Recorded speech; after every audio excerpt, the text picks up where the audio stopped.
Bienvenue sur Corsair FM, la radio qui t'aime. Bonjour à tous, nous commençons aujourd'hui notre premier épisode par l'actualité de la semaine. Ensuite, le colonel Laverda, qui a été invité dans nos studios, nous dira si les gendarmes sont au-dessus des lois. Et pour conclure, vous pourrez également entendre le ragot de la semaine qui a été entendu à Georgetown. Et avant une petite pause musicale, place donc à l'actualité.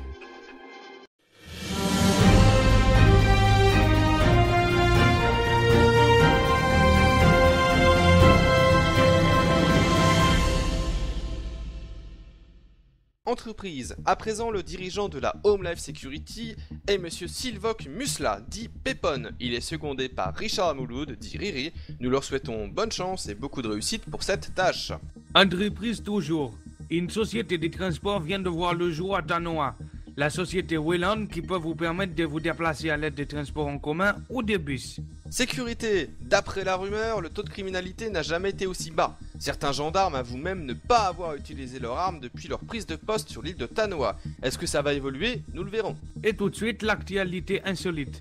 Un homme ivre se livre à certaines pratiques, disons pour le moins décalées. Un homme de 36 ans, originaire de Georgetown, a été hospitalisé dans un état grave après avoir tenté d'obtenir les faveurs sexuelles d'une chèvre slovène réintroduite dans Tanoa. L'histoire débute samedi soir lors d'un repas arrosé dans la maison de la future victime.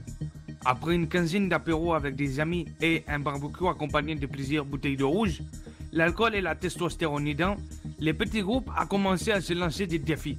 Uriner sur une voiture banalisée de la gendarmerie pendant que cette dernière effectue des contrôles de radar, voler la casquette d'un membre du Kajabé, aller chercher des reliques au large de Katkula sans recycleur avec un bras attaché dans le dos, bref, rien de bien exceptionnel à Georgetown.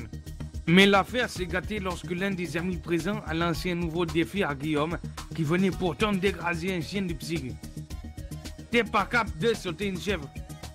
L'autre, vexé, a saisi immédiatement quelques affaires dans un sac à dos et pris le chemin de Bouawa.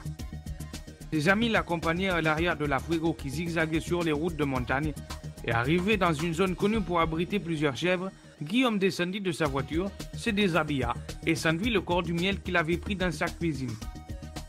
Après quelques heures d'attente près d'un bosquet et une vingtaine de piqûres d'abeilles, il vit enfin la chèvre qui s'était installée tranquillement au soleil. Il se jeta alors sur elle. La suite est trop pénible à raconter. Guillaume est actuellement hospitalisé à Tanuka avec de multiples contusions, des griffures sur tout le corps et un joli coca à l'œil gauche. Si sa vie n'est pas en danger, on ne sait en revanche ce qu'est devenu l'un de ses testicules, que des garges champêtres tentent encore de retrouver dans la montagne, à moins qu'il n'ait servi de petit déjeuner à un animal du coin. Le mauvais déroulement de ce défi tiendrait, selon les spécialistes, à une incroyable méprise. Pour Hervé Libre, expert mondial en chèvre auprès de la SPA de Georgetown, Guillaume aurait pu être victime de sa méconnaissance de la faune sauvage de Tanoa. Ce qu'il a pris pour une chèvre, explique-t-il, était en fait un bouc, le vieux Bernard, connu pour être un peu réac et pas très ouvert aux pratiques non conventionnelles. Guillaume s'en souviendra longtemps, le mariage pour tous n'est pas encore dans les mœurs des bovidés, et encore moins à Tanoa. C'était Geoffrey Groschandre et Mbugaka Mbala Mbala pour l'actualité de la semaine.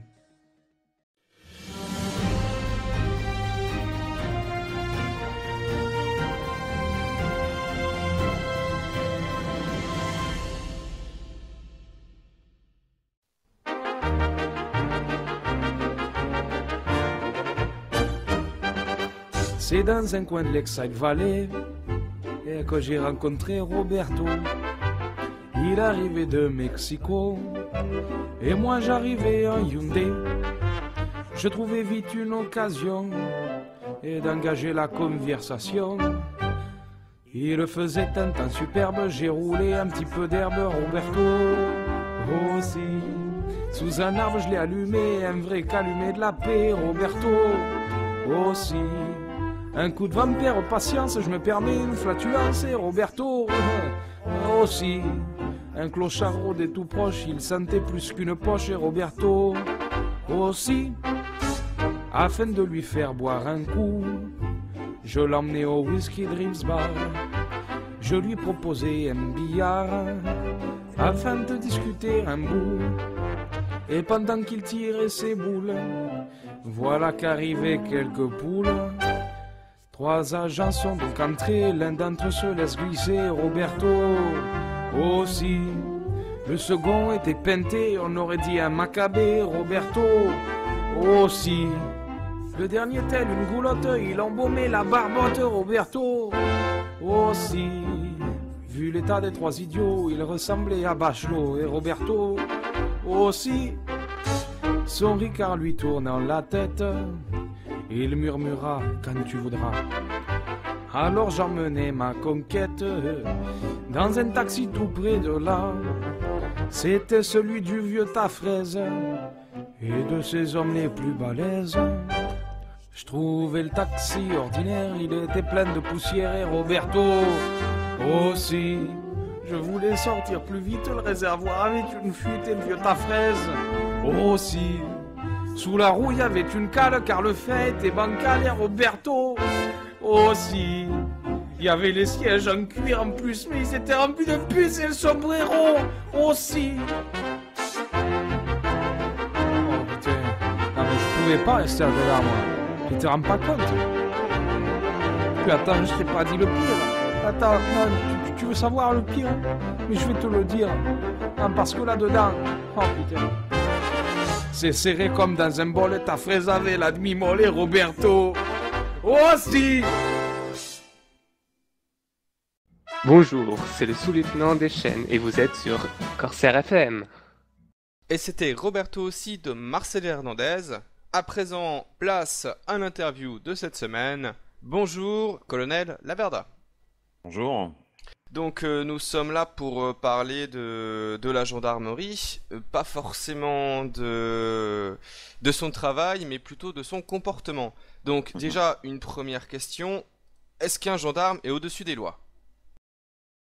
Non, un gendarme n'est pas au-dessus des lois, contrairement à ce qu'on peut penser. Le gendarme, en plus des lois qui vont régir l'île, a lui, de son côté, des procédures en plus. J'ai par exemple, hein, pour faire le parallèle, là où des personnes se permettent d'ouvrir le feu impunément, le gendarme, lui, est soumis à la légitime défense et il est soumis à un tas de règles. Alors les civils aussi peuvent penser que les gendarmes ont une tonne d'équipement, ce genre de choses-là. Mais pareil, ils sont aussi soumis à des ordres pour utiliser tel ou tel équipement. Donc c'est vrai que par rapport à l'opinion publique, par rapport à ce que l'on peut penser, on peut être surarmé, avoir une tonne de matériel, mais c'est pas pour autant qu'on en abuse.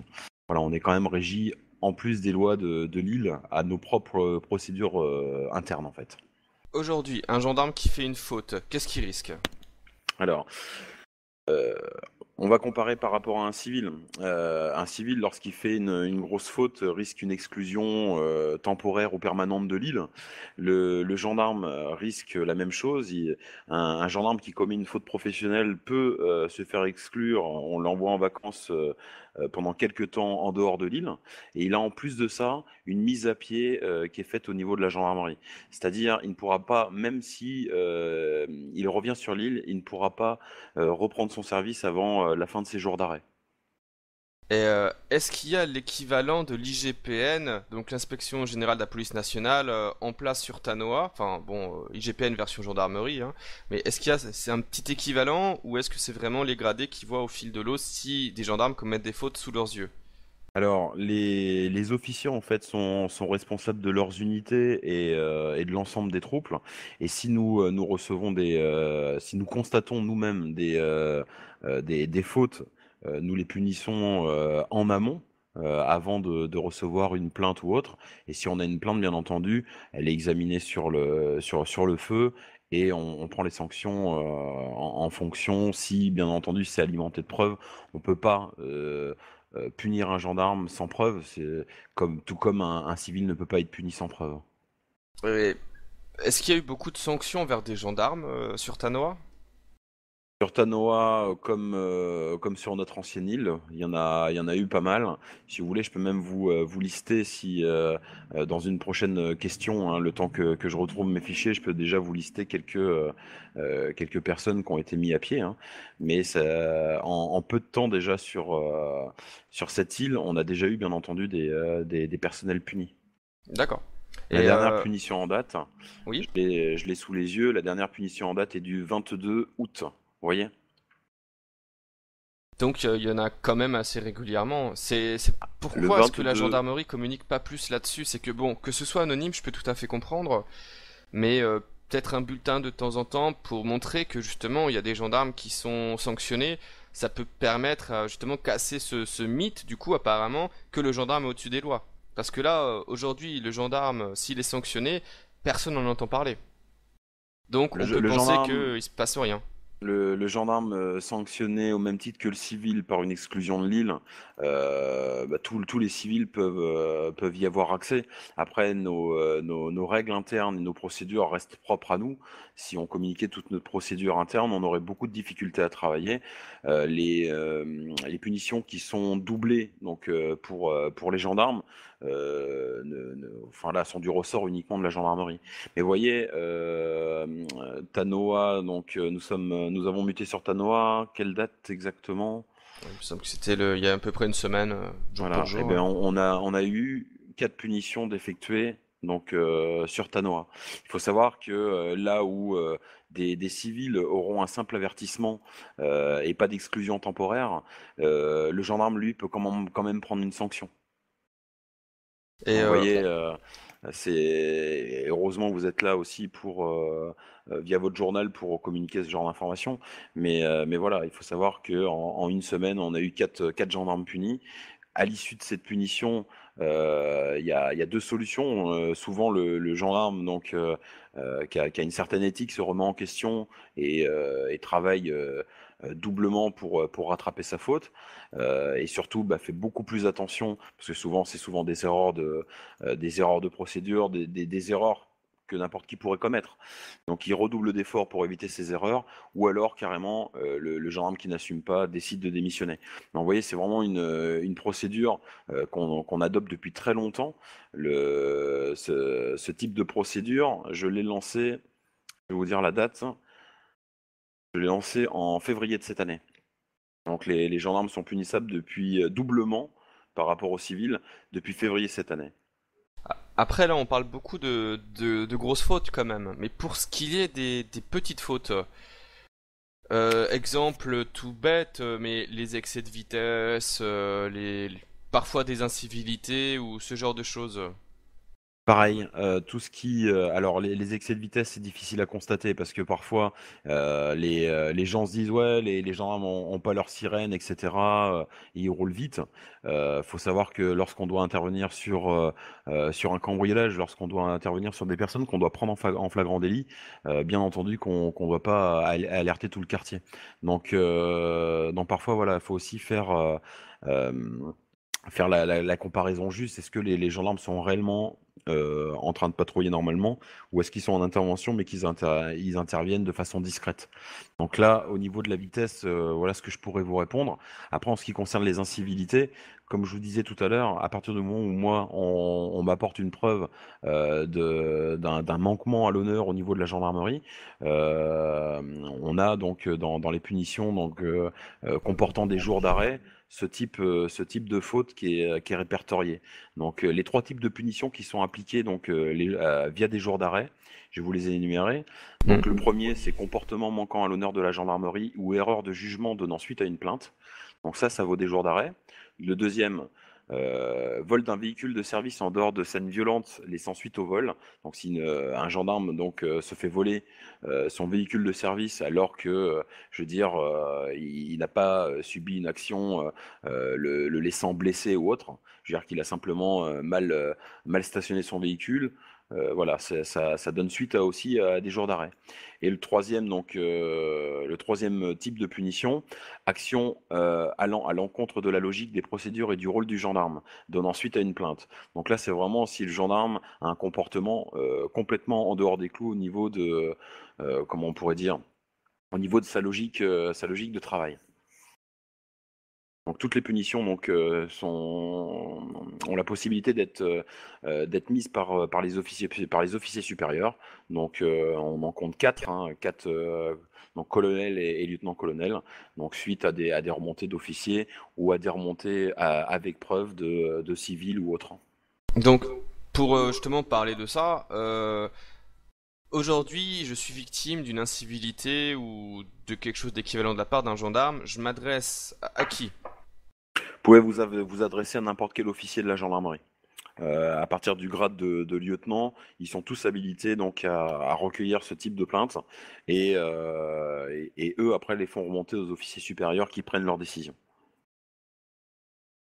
J'ai eu pas beaucoup de nos concitoyens qui m'ont montré des vidéos qu'ils ont pu avoir où on voit des gendarmes qui percutent des véhicules alors qu'ils sont en tort parce qu'ils roulent à gauche ou ce genre de choses, qui ne s'arrêtent pas.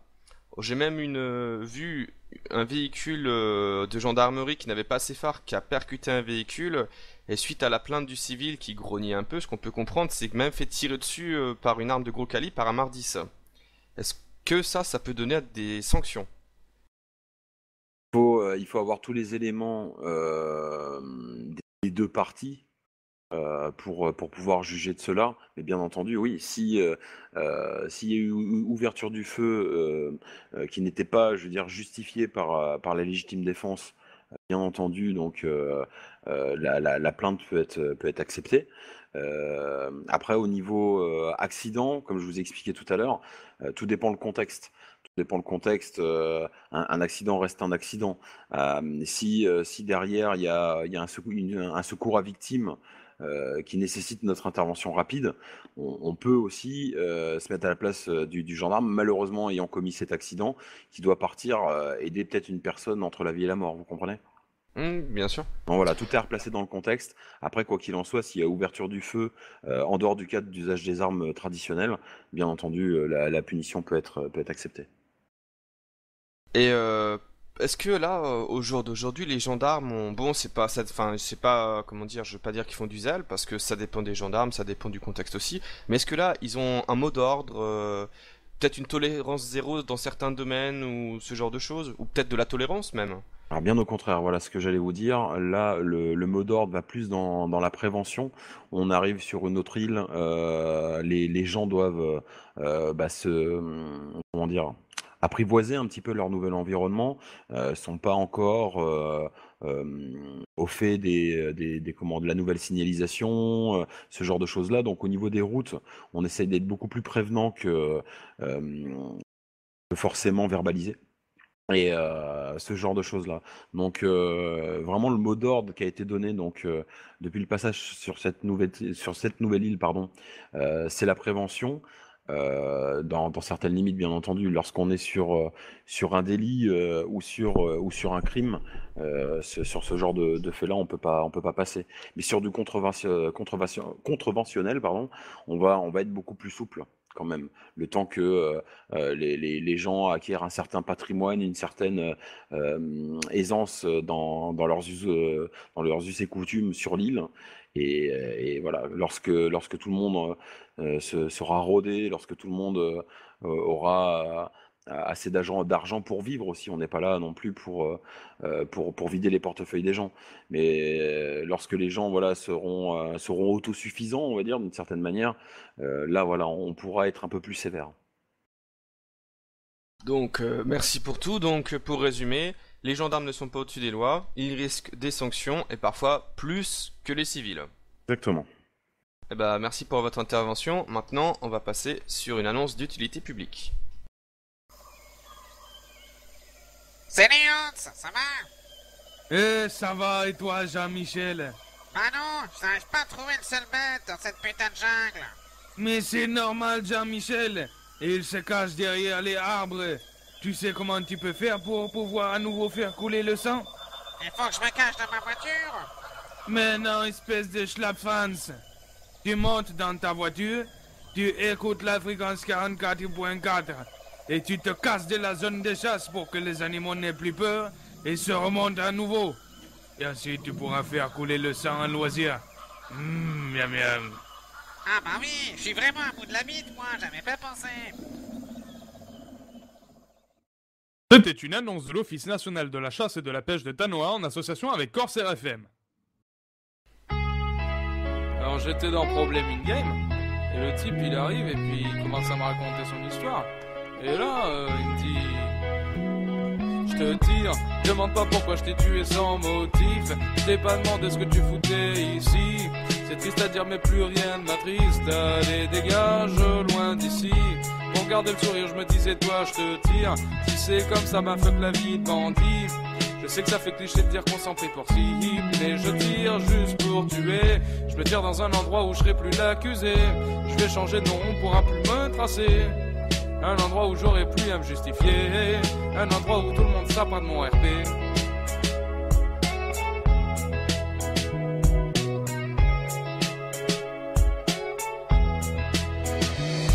Je te tire, demande pas pourquoi je t'ai tué sans motif.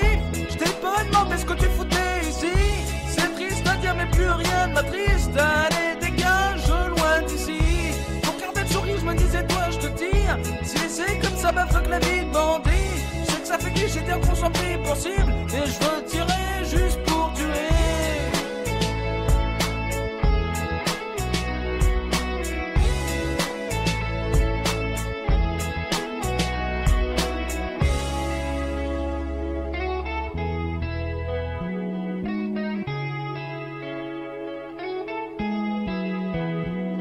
Si je reste, les gens vont pleurer pour que je me fasse ban. Tous ces mots de m'ont donné trop de maux de tête. La vérité c'est que j'ai retourné ma veste. Faut que je préserve le peu qui me reste. Et tous ces gens qui demandent à ce qu'on m'appelle, allez leur dire que je suis pas un modèle. Y'en a qui me disent qu'on te recroise pas, sinon tu ne t'en tireras pas. Je me tire dans un endroit où je serai plus l'accusé. Je vais changer de nom, on pourra plus me tracer. Un endroit où j'aurai plus à me justifier. Un endroit où tout le monde se tapera de mon RP.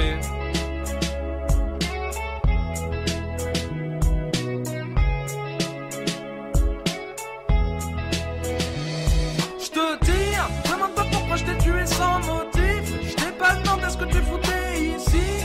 C'est triste à dire mais plus rien ne m'attriste. Allez dégage loin d'ici. Pour garder le sourire je me disais toi je te tire. Si c'est comme ça bah fuck la vie de bandit. Je sais que ça fait cliché de dire qu'on s'en prie pour cible. Mais je veux tirer juste pour tuer.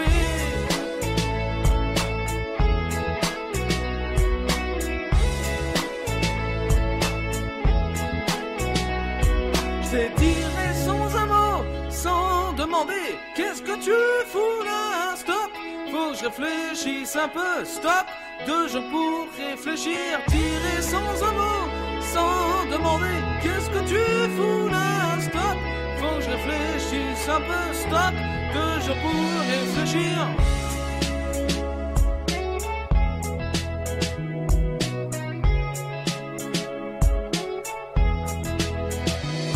Je te tire, demande pas pourquoi je t'ai tué sans motif. Je t'ai pas demandé ce que tu foutais ici.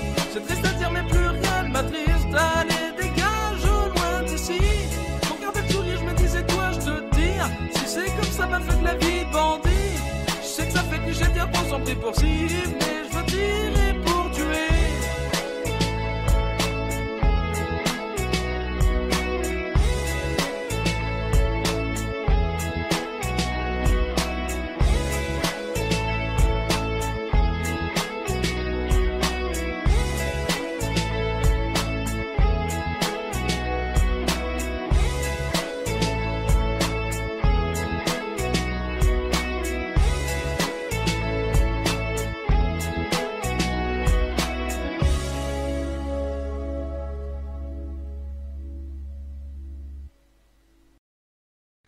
C'était Je te tire de Maître Mbou sur Corsair FM. Et maintenant, la Minute Rago, présentée par Geoffrey.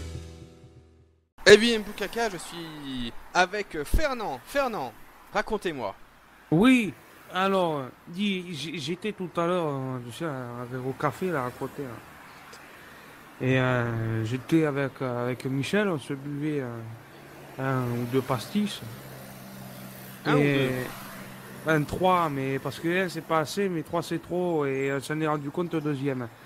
Et quand on était au 2e, Je les fais servir, et là, le Michel, tu sais pas ce qu'il me dit. Il me dit que apparemment, les dépanneurs, ils en ont marre d'avoir des mecs, là, des mecs qui c'est pas des clients. Ils viennent, ils se garent, ils utilisent les locaux, tout ça. Ils en ont ras le bol, ils ont embauché, tu sais qui? Eh ben non, mais tu vas me le dire, Fernand. Eh ben, ils ont embauché des mercenaires. Non. Si, avec des armes qui font pam-pam, piou-piou et tout, tu sais? Mais qui sont ces mercenaires? Ah ça, j'en sais rien. Michel, il me l'a pas dit. Il m'a dit, oui, quand tu vas chez les dépanneurs, maintenant, pour t'identifier, tu dois lever le poing 3 fois en l'air. Sinon, les mercenaires tirent. Sinon, les mercenaires, ils tirent. Eh bah, merci Fernand. J'espère que cette information sera utile à tout le monde. Ah mais je l'espère aussi, Fatch.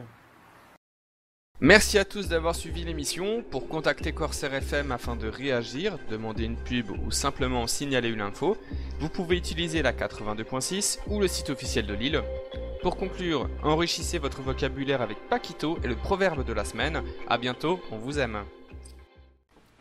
Et bonjour à tous, c'est Paquito pour enrichir votre vocabulaire avec le proverbe du jour. Voici donc de quoi vous culturer. Qui vole un bœuf est vachement musclé.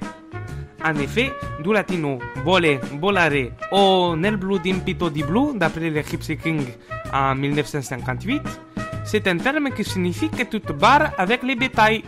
Et avec le mot vachement, on se retrouve avec une merveilleuse figure de style, un oxymore entre bœuf et vache, qui amplifie la puissance du proverbe.